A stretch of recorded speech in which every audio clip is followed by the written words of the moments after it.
Innal hamdalillah nahmaduhu wa nasta'inuhu wa nastaghfiruh wa na'udzu billahi min shururi anfusina wa min sayyiati a'malina. Man yahdihillahu fala mudilla lahu wa man yudlil fala hadiya lahu. Asyhadu an la ilaha illallah wahdahu la syarika lahu wa asyhadu anna Muhammadan abduhu wa rasuluh. Ya ayyuhalladzina amanu taqullaha haqqa tuqatih wa la tamutunna illa wa antum muslimun. Ya ayyuhan nasu taqu rabbakumul ladzi khalaqakum min nafsin wahidah wa khalaqa minha zawjaha wa batta minhuma rijalan katsiran wa nisaa'a wattaqullaha alladzi tasaaluna bihi wal arham innallaha kana 'alaikum raqiba. Ya ayyuhalladzina amanu taqullaha wa qulu qawlan sadida yuslih lakum a'malakum wa yaghfir lakum dhunubakum wa man yuti'illaha wa rasulahu faqad faza fawzan 'azima. Amma ba'd, fa inna asdaqal hadithi kitabullah wa khairal hadi hadi Muhammadin sallallahu alaihi wa alihi wasallam wa syarral umuri muhdatsatuha fa inna kulla muhdatsatin bid'ah wa kulla bid'atin dhalalah wa kulla dhalalatin finnar. Hadirin kaum muslimin yang saya cintai dan saya hormati, para asatidzah, para imam masjid dan segenap tokoh masyarakat, ormas kaum muslimin, Ustaz Omar Said dan segenap hadirin.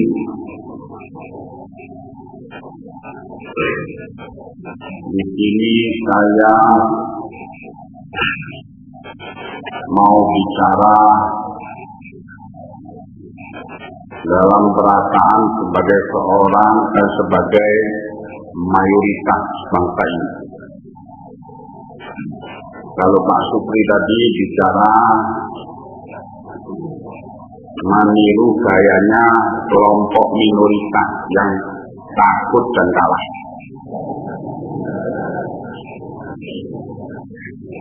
Kalau saya mau bicara sebagai mayoritas muslim, mayoritas muslimin di sini mengingatkan kepada pemerintah Kau mau bubar atau mau terus?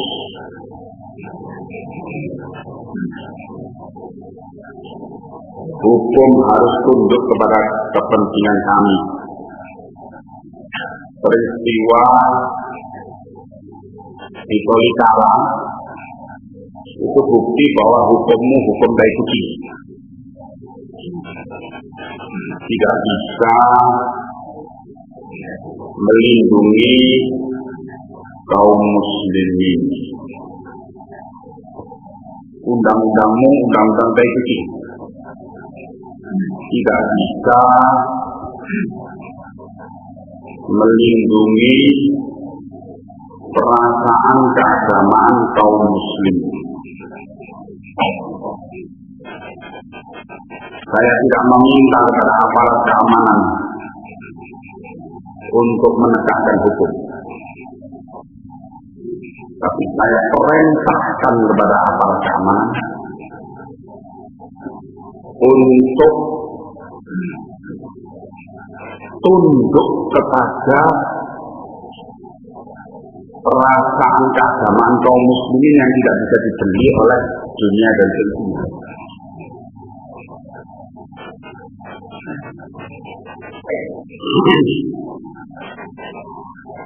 Kamu ingin tahu perasaan keagamaan kaum muslimin, wahai aparat? Nih, coba dengar ya. Kamu sekarang ngaji tentang perasaan keagamaan kaum muslimin sebagai bekal bagi kamu untuk wajib menunaikan perintah dari kaum muslimin. Kami tidak minta, tidak ngemik pada aparat, tapi merintah Kapolda, Kapolri dan selanjutnya untuk melindungi perasaan keagamaan kaum muslimin. Ini suara mayoritas. Orang usah ngemik-ngemik juga, tidak minta. Ya, pertama, bahwa perang itu adalah wajib atas kaum muslimin. Ini perasaan keagamaan kaum muslimin. Allah berfirman dalam surat Al-Baqarah ayat ke-216. A'udzu billahi minasyaitonir rajim min hamzihi wa nafthihi wa nafthihi. Kutiba alaikumul qitalu wa huwa kurhul lakum wa 'asa an takrahu syai'an wa huwa khairul lakum wa 'asa an tuhibbu syai'an wa huwa syarrul lakum wallahu ya'lamu wa antum la ta'lamun. Telah diwajibkan atas kalian. Kalau kemarin diwajibkan puasa, sekarang beritanya telah diwajibkan atas kalian perang.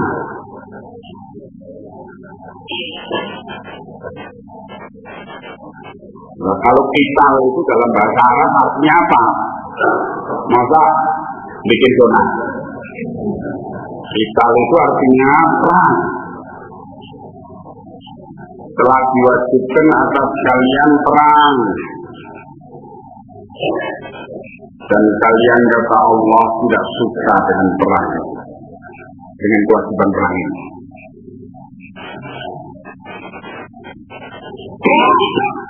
Namun kata Allah, bisa jadi kamu tidak suka sesuatu, namun itu akan menjadi kebaikan bagimu di belakang hari.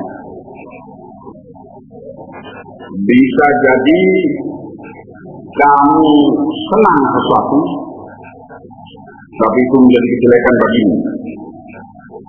Dan Allah Maha Tahu, sedangkan kalian tidak tahu.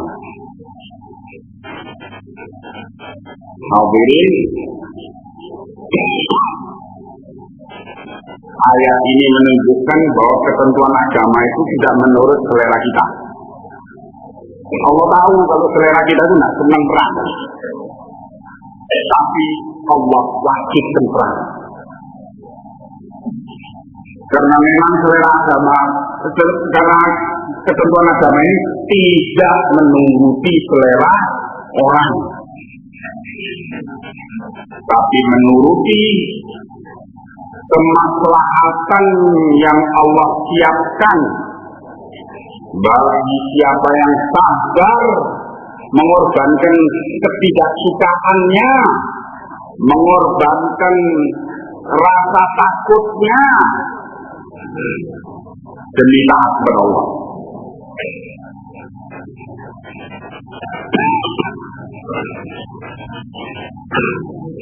Kewajiban ini telah diabaikan oleh kaum muslimin karena muslimin sibuk sama kampanye partai, sibuk pemilu, pilkada dan sebagainya.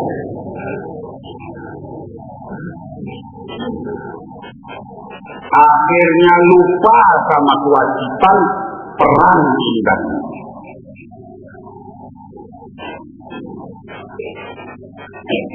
Kalau ditanya siapa yang diperangi itu, jawabannya ialah firman Allah di surat At-Taubah ayat ke-29. Jadi bukan dari otak saya, bukan dari omongan saya, ini dari firman Allah ya.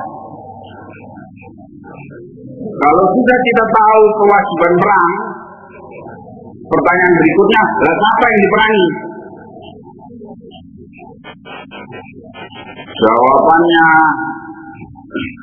Allah berfirman, qatilul ladzina la yu'minuna billahi wal yawmil akhir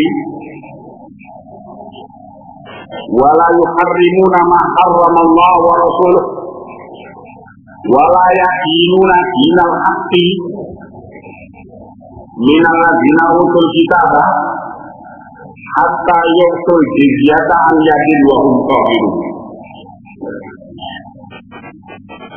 Yang diperangi ialah, Allah menjawab, perangilah orang-orang yang tidak beriman kepada Islam ini, tidak beriman kepada Allah dan tidak beriman kepada hari akhirat.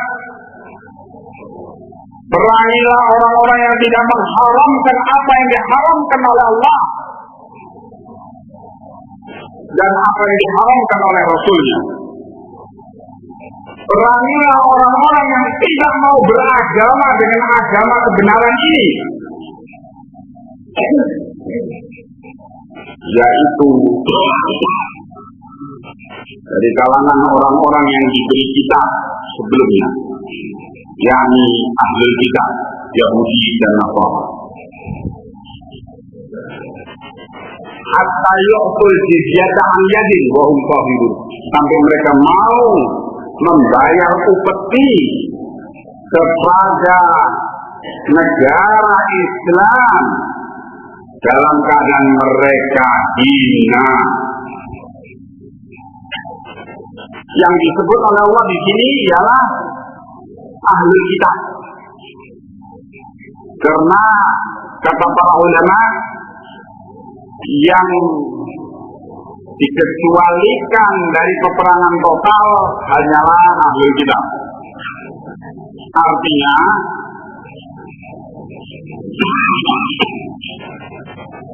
kalau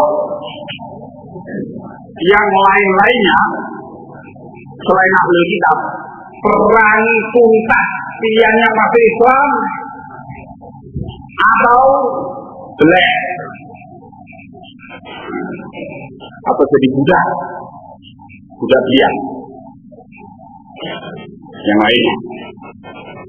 Tapi kalau ahli kita perang masuk Islam, atau pilihan ketiga bayar upeti. Gak ada itu kerukunan madrasah. Itu kerukunan opo.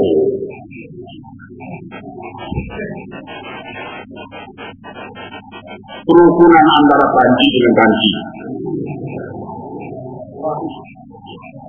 Yang ada ialah pertuanan beragama. Umat Islam harus jadi tuan, yang lainnya harus statusnya seperti batu. Jangan ada itu. Jadi Pak Suki jangan mengharap kerukunan umat beragama. Sorry, bukan. Itu adalah seruan kelompok minoritas. Kita ini bukan kelompok minoritas, mayoritas. Dan kita ini tuan besar. Wala tahidu wala tahzanu wa antumul a'launa in kuntum mu'minin. Jangan kamu merasa lemah, jangan kamu merasa hina, jangan kamu merasa sedih, karena kalian itu tinggi kedudukannya.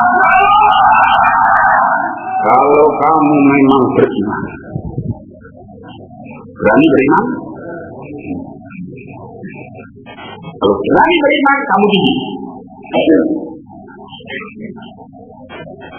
Ya.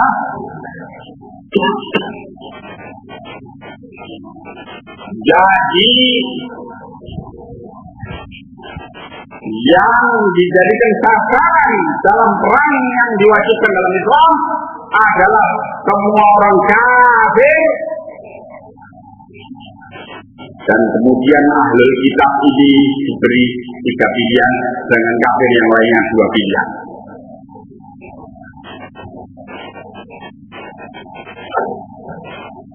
Ini keterangan dari Allah. Loh, kalau gitu sampai kapan perang terus? Perang aja, senang perang aja. Tapi apa hobi perang? Hadirin kaum muslimin yang saya cintai dan hormati,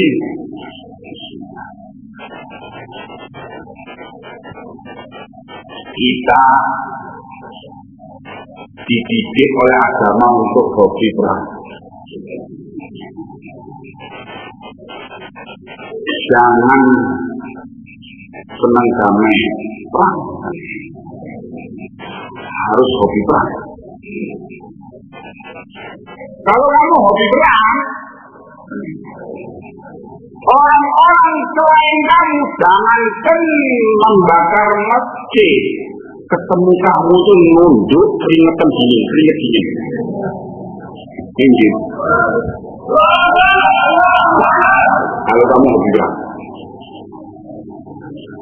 Kalau ditanya sampai kapan perang terus, jawabannya firman Allah di surat Al-Baqarah ayat ke-193. Allah berfirman, wa qatiluhum hatta la takuna fitnah wa yakuna dinu lillah. Dalam Al-Anfal 39, wa qatiluhum hatta la takuna fitnah wa yakuna dinu kulluhu lillah. Gitu kan? Dan perangilah mereka, orang-orang yang disebutkan tadi, perangilah mereka terus sampai tidak terjadi fitnah, dan sampai agama itu seluruhnya milik Allah. Bagaimana? Sampai tidak terjadi fitnah. Batasnya itu sampai tidak terjadi fitnah. Dikatakan oleh para mufassirin Imam Ahmad bin Hanbal dan lainnya menyebutkan sampai tidak terjadi kekafiran yang terang-terangan,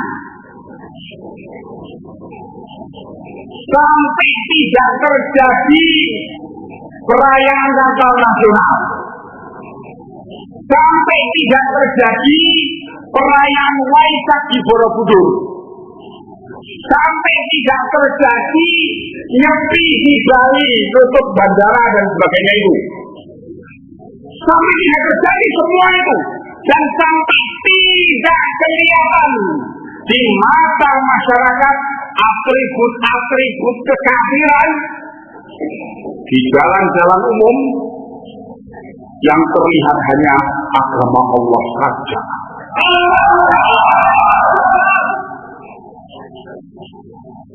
Jadi sampai beres semuanya itu, robohkan semuanya itu, yang ada hanya masjid.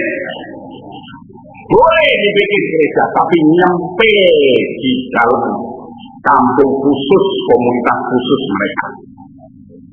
Nggak kelihatan lama. Sampai begitu keadaan negara berhenti. Jadi perang terus. Bakar terus.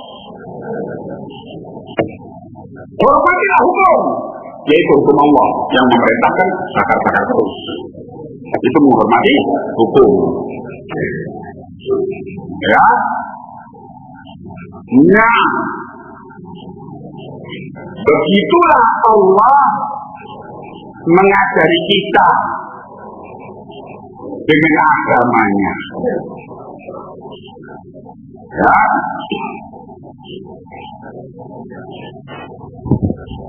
Kemudian itu sasaran-sasaran umum tadi,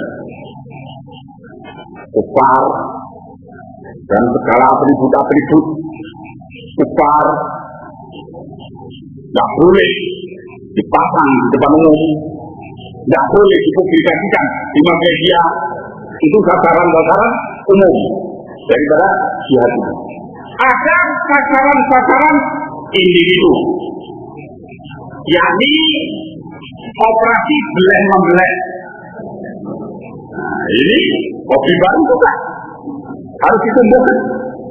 Hobi materi. Aku sudah lama hadirin kita bicara Islam itu damai. Islam itu mbak main, damai dan sebagainya. Lama, zaman gending sekaten sampai sekarang, kok mari-mari gendingan terus. Kapan belajar Al-Qurannya? Kapan belajar sunnahnya? Lah kok itu terus yang dipelajari? Damai.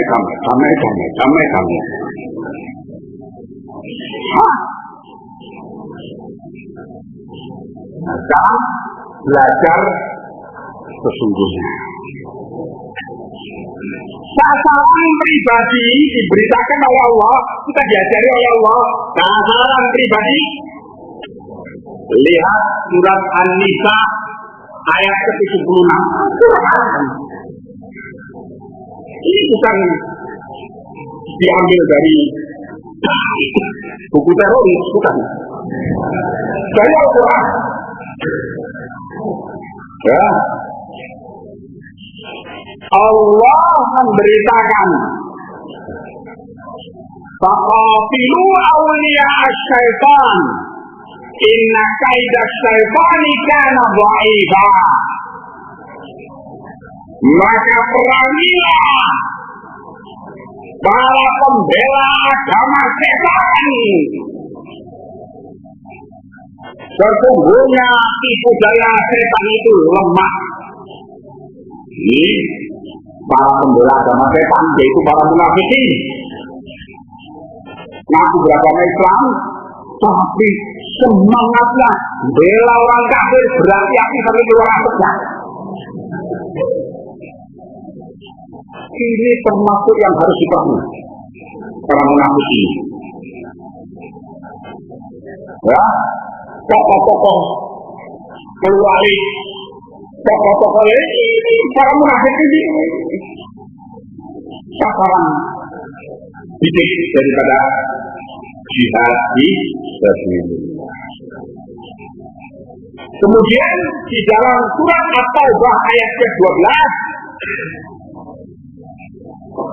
Allah menyatakan faqatilu a'immatal kufri, maka perangilah para pendolan-pendolan kafir.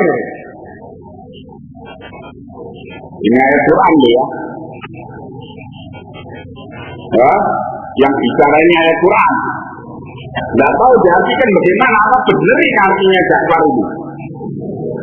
Faqatilu, maka perangilah a'immatal kufri, pentolan-pentolan kafir. Pokok-pokoknya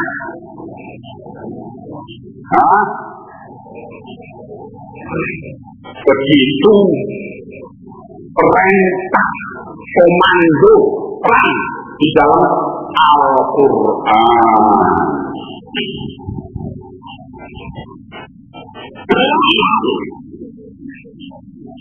Hadirin kaum muslimin yang saya cintai dan saya hormati,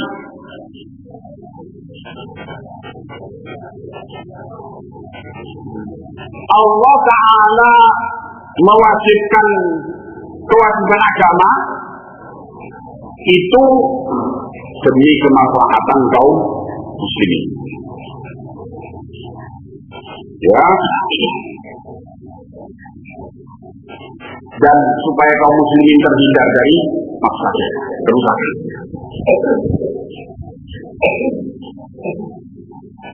Akibat kaum muslimin meninggalkan kewajiban agama ini, kewajiban perang, hobi membunuh, karena meninggalkan perkara-perkara ini, akhirnya kaum muslimin jadi penakut. Dan hati-hati itu ya, hati-hati dari mental penakut ini. Jadi Allah memberitahukan inti akhlak munafik itu ialah yakhshawnan nasa ka khasyyatillahi aw asyaddu khasyah. Itu inti mental munafik, akhlak munafik. Takut dari orang seperti takutnya kepada Allah, atau lebih takut kepada orang daripada takutnya kepada Allah. Takut nanti bilang ekstrim, takut nanti bilang keras, takut nanti bilang tidak bijaksana, tidak bijaksana, takut nanti ini, takut nanti itu, dan takut nanti dianggap melanggar undang-undang.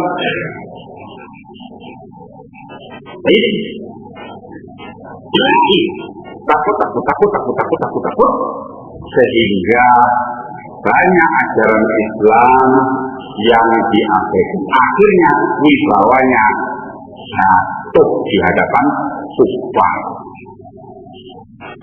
Orang kafir itu takut sesungguhnya, ya, menghadapi muslimin. Tetapi kalau mereka melihat muslimin itu sudah bisa mentalnya dihancurkan sehingga penakut, lebih banyak. Ya, seperti kemanusiaan lah. Oh, demi hukum ada. Jangan. Kami mempertimbangkan hukum. Ya. Sama sekali. Dimanapun ada peluang ini, hijab kita. Nah, kalau kita tidak belajar agama, tidak belajar keterangan-keterangan Al-Quran ini, Ya kita diinjak. Ya, Allah Ta'ala mengingatkan dalam surat At-Taubah ayat ke-24. Ya, Qul in kana aba'ukum wa abna'ukum wa ikhwanukum wa azwajukum wa ashiratukum wa amwalun iqtaraftumuha wa tijaratun takshawna kasadaha wa masakin tardawnaha ahabba ilaikum minallahi wa rasulih wa jihadun fi sabilih fatarabbatu hatta ya'tiyallahu bi amrih wallahu la yahdil qaumal fasiqin. Ini ancaman dari Allah. Bagi siapa yang meninggalkan kewajiban takawal ini, kewajiban jihad. Allah mengatakan,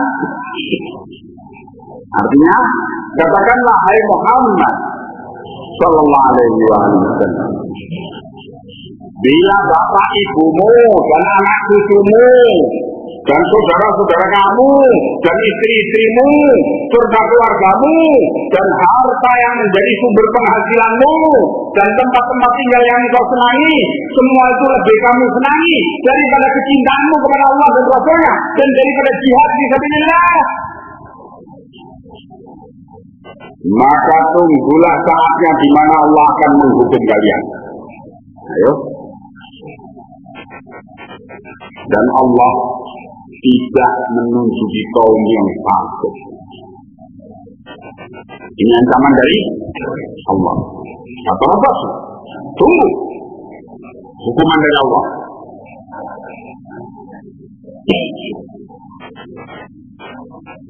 Hadirin,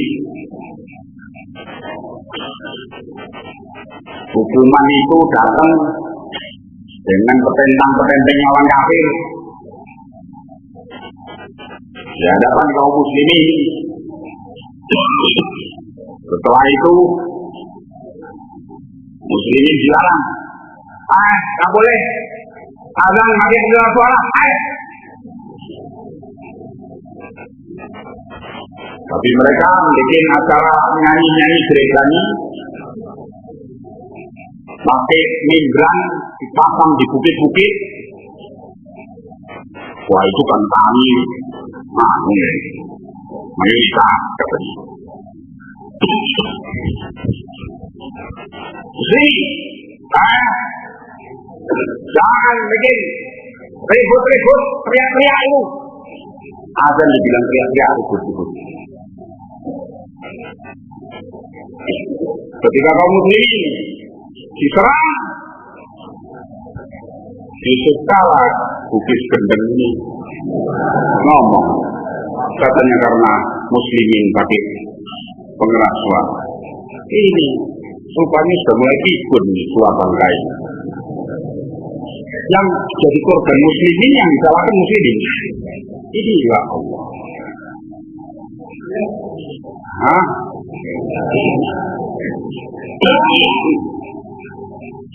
Semua ini adalah hukuman dari Allah. Karena kita lebih mementingkan dunia, anak istri, keluarga, rumah dan sebagainya, tempat tinggal daripada jihad fisabilillah. Maka datang hukuman Allah, kewibawaan kita diinjak-injak, kita bikin serangan, malah sebagai teroris dan berhadapan dengan Densus 88. Kita diserang, salah karena pengeras suaranya kebanteran. Jadi salah terus. Ini hukuman dari Allah. Dan itu baru cuy hukuman. Belum hanya. Terus, jangan dia terus. sudah kami takut, kami ini toleransi saja, kami hormat netral. Jadi nenek manis, ya, terus begitu, ya. Hormati hukum yang melarang kamu jihad itu, ya. Hormati. Terus jangan abaikan hukum yang memerintahkan kamu jihad. Hukum yang melarang kamu jihad adalah hukum tauhid, hukum setan. Dan hukum yang memerintahkan kamu untuk berjihad adalah hukum Allah. Silakan kamu pilih. Hormat hukum yang melarang kamu jihad. Yang jihad ini dibilang bikin kerusuhan, bikin ribut.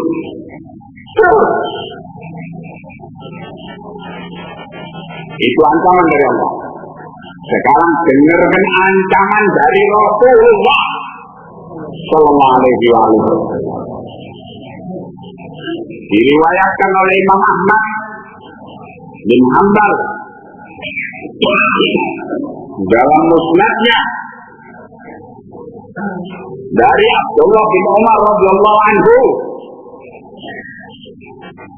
hadis ke-5007. Dan ini hadis yang hasan. Rasulullah bersabda, "Lain taraktumul jihada wa akhadtum bi abnamil baqar wa tabayatum bil aina la yulzimannakumullahu madillatan fi riqabikum la tanfakku ankum hatta tatubu ilallahi wa tarji'u ala ma kuntum alaih." Kalau kalian sudah meninggalkan jihad, kemudian kalian memegangi ekor-ekor sapi kalian, dan kalian sibuk berjual beli dengan cara riba, Allah pasti akan menimpakan kepada kalian kehinaan. Kalian tidak akan bisa terlepas dari kehinaan itu, sehingga kalian mau taubat kepada Allah dan kalian kembali kepada jati diri kalian yang asli, yaitu jati diri musyahid.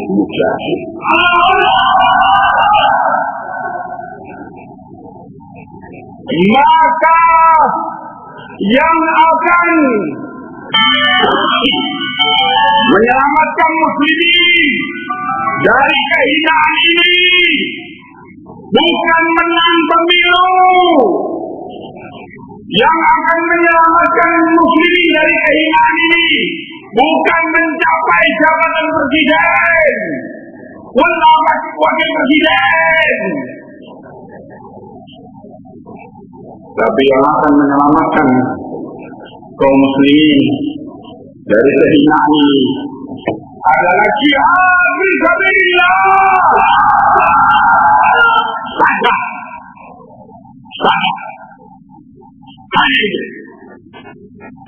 Begitu Rasulullah Sallallahu Alaihi Wasallam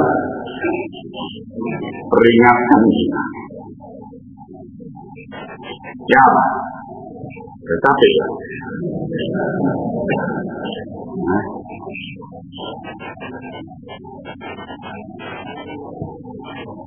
dia terpaksa berdiri ya minumnya. Maaf.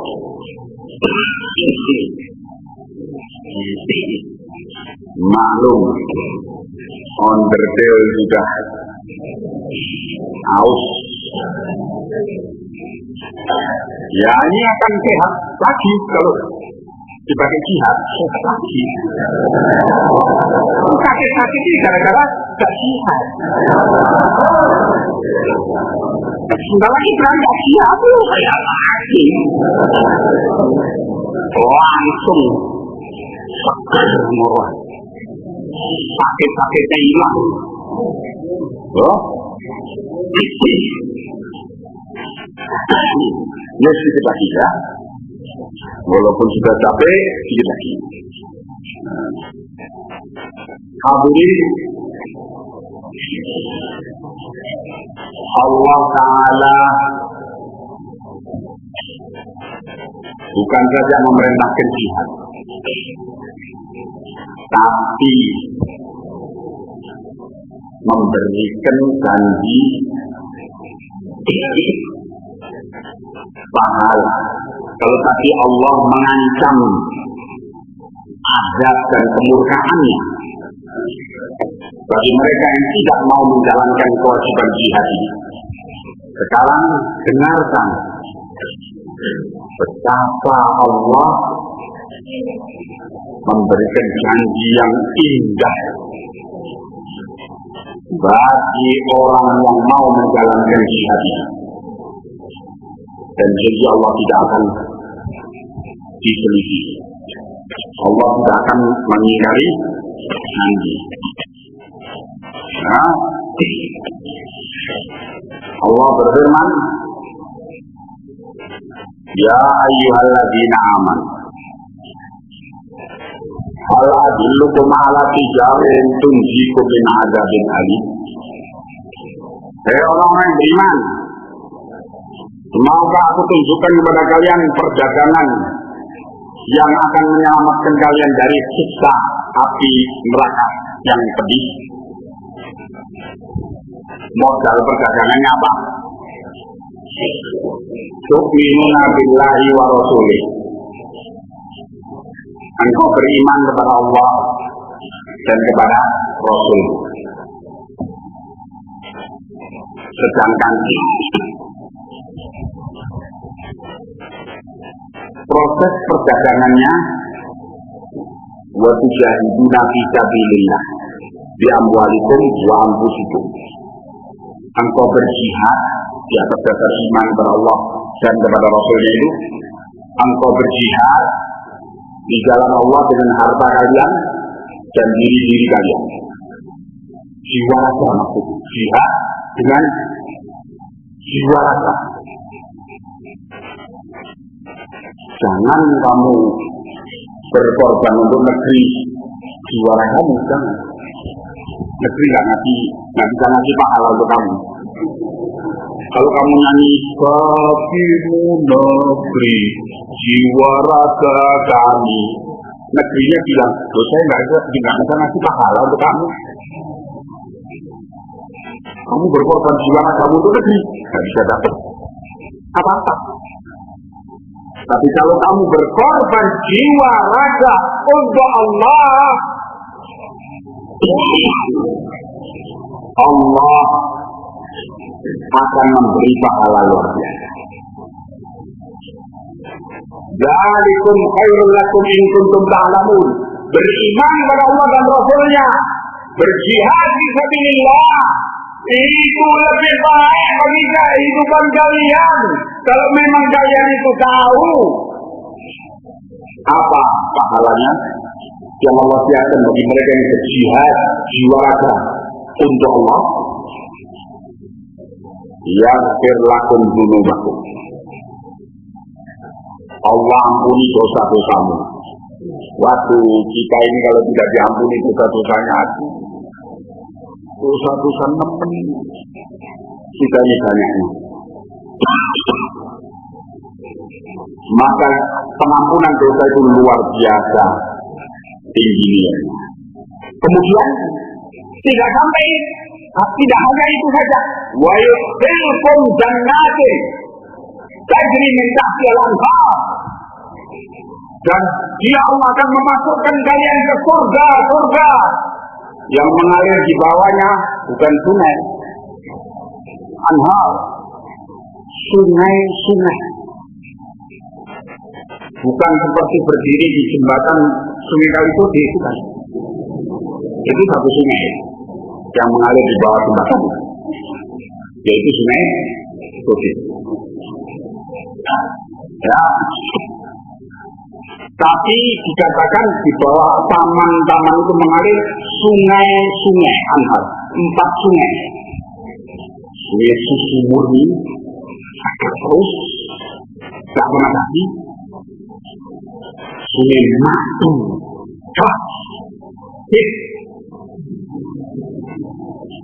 sungai Homer yang lezat, dan sungai air jernih yang jauh lebih dari aqua.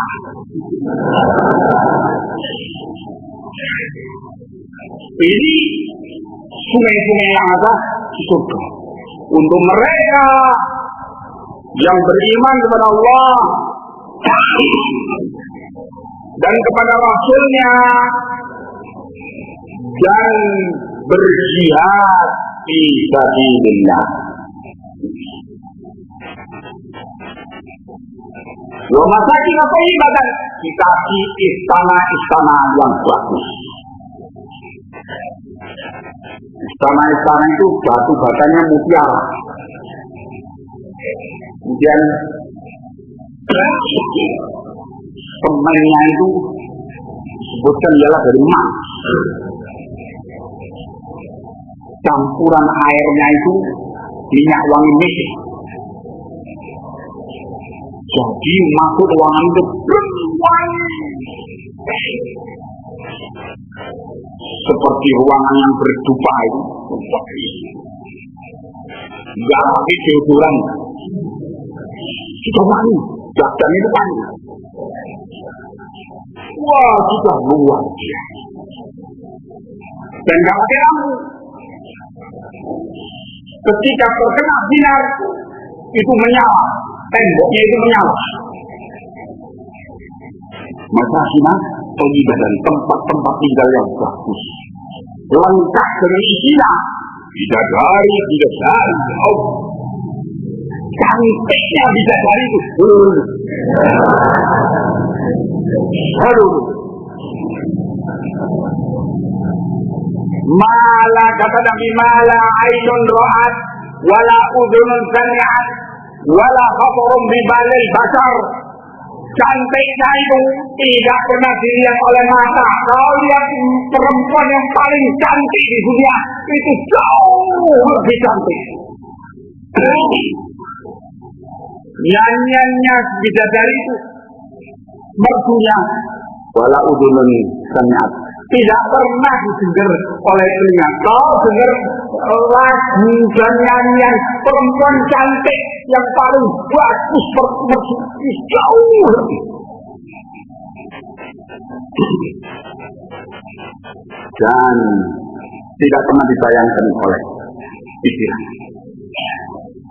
Seorang sahabat membaca berita tentang bidadari itu yang disiapkan untuk mereka yang berjihad di jalan Allah, menoleh kepada istrinya di sampingnya. Wah, tuh. Lah masa saya meninggalkan jihad untuk yang kayak gini? Wah.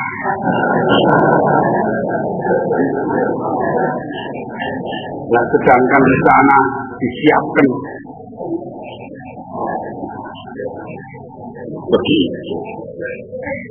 Dan wanita muslimah yang masuk surga, dia akan menjadi bidadari yang lebih cantik daripada bidadari asli surga. Sudah bidadari asli surga itu tidak bisa dibayangkan. Lah ini lebih cantik lagi dari itu. Wanita mukminah yang masuk surga. Dan hebatnya apa? Satu orang pria dikasih 70 bidadari dan diberi kemampuan berjima, hubungan seks, kekuatan 70 kali pria yang hebat di dunia. Wanita-wanita itu dicabut rasa cemburu. Ini hebat. Kita dunia ya punya istri banyak, tapi kalau dapat, kalau sudah mulai cemberut, wah, nyebel tenang. Cantik-cantik cemberut. mentoran mulut. Kenapa? Karena baru kunjung dari saingannya. Karena ada cemburu. Di surga tidak ada cemburu. Wow. Itu kehidupan yang Allah janjikan dan pasti janji Allah itu.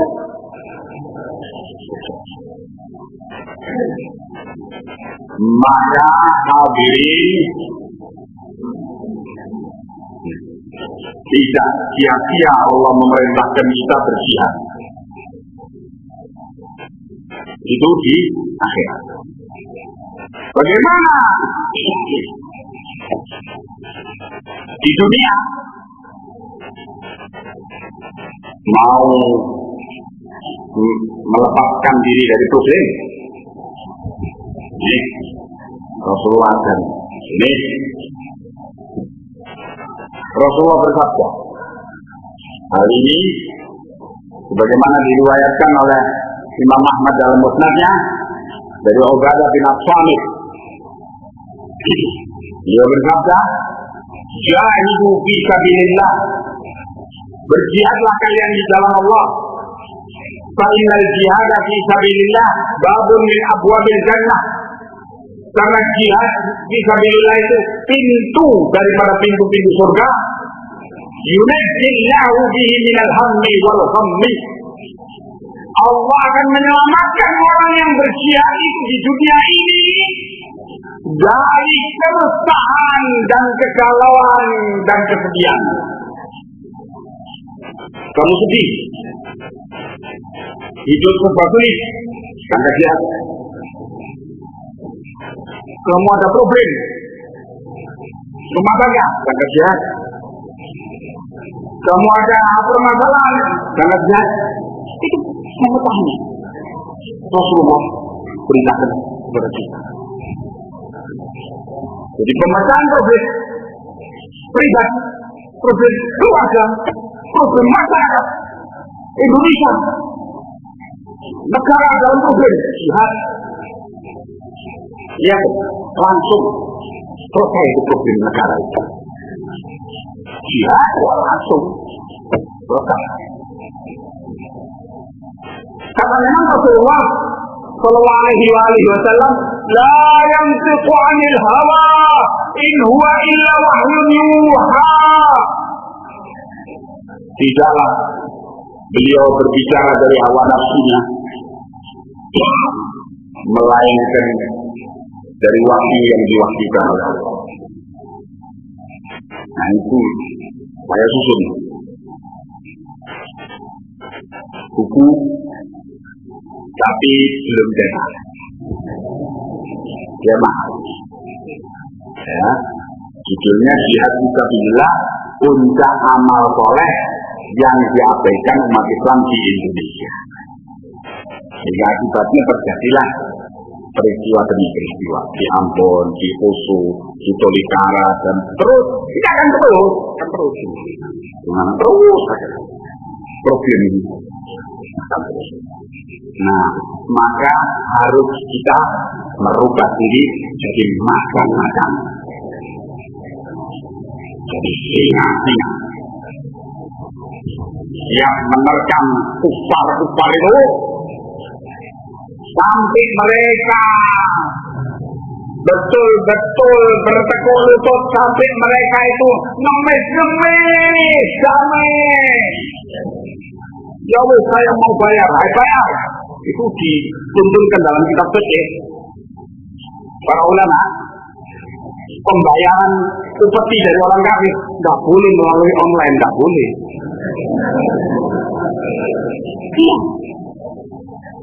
Harus penyerahan langsung begini, dan nggak boleh penyerahan itu di atas sini, harus jongkok gini. Si kafir itu kemudian petugas dari negara Islam mengambilnya dari atas sini. Jangan sampai kalian dulu yang baik lebihnya di sebelah. Kata Nabi, tangan yang di atas lebih baik daripada tangan yang di bawah. Pemberi lebih baik daripada yang menerima. Oh, jangan sampai dia memberi terus mau lebih baik. Tidak. Tunduk. Coba diambil dari atas ini. Sampai seperti itu dituntunkan dalam hal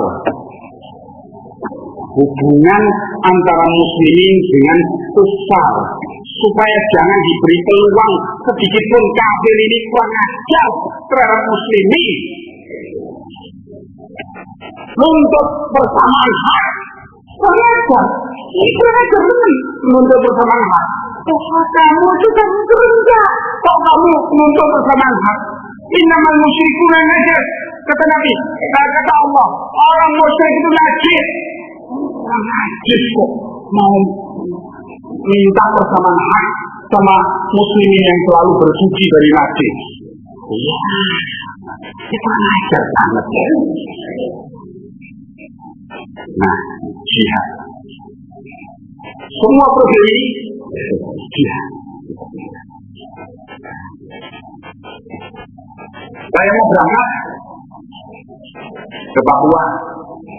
Kalau nggak ada yang ikut, saya sendiri. Supaya saya tenang, supaya sehat. Mulai bikin sakit-sakit ini waktu. Ini jamunya jihad. Tak ada lain. Nah, jadi ya memang harus demikian. Dan namanya dai itu harus menjadi orang pertama yang berbuah. Jangan ngomong tok, jangan omjo katanya orang Betawi. Omong doang. Nah, tapi harus pertama yang berbuah. Ya. Adapun nanti ada ikut ya, ahla bisa silakan ikut. Tapi saya lama loh. Karena itu lama. Biar Jogja polisinya mesam-mesem. Karena itu nggak jihad. Ya. Biar mesam-mesem, ya weh. Sementara kamu mesam-mesem aja. Jadi begitulah. Ikhwan Nafiqina Azzakumullah, kita wajib membela saudara kita dimanapun mereka merintih, dan ini akan terus berpindah-pindah mereka membuat pancingan-pancingan. Nah, kemarin 15 tahun yang lalu di Maluku isu Sara pertikaian agama, ternyata di balik itu adalah RNR. Kurang ajar, Nasoro kalau ada peluang terus langsung masuk menerima Republik Maluku Selatan. Nah ini sama lihat di dalam itu adalah OPM. Yakin? Ya kalau OPM ya, kalau ada orang yang jual ya kita borong. Ya, ya mohon maaf, kita memang tidak pernah ke wilayah negeri kita, tanah air kita. Ya, begitu. Wallahu a'lamu bis-shawab. Jadi sebelum saya menerbitkan buku ini, saya beramal dulu, nanti baru saya terbitkan.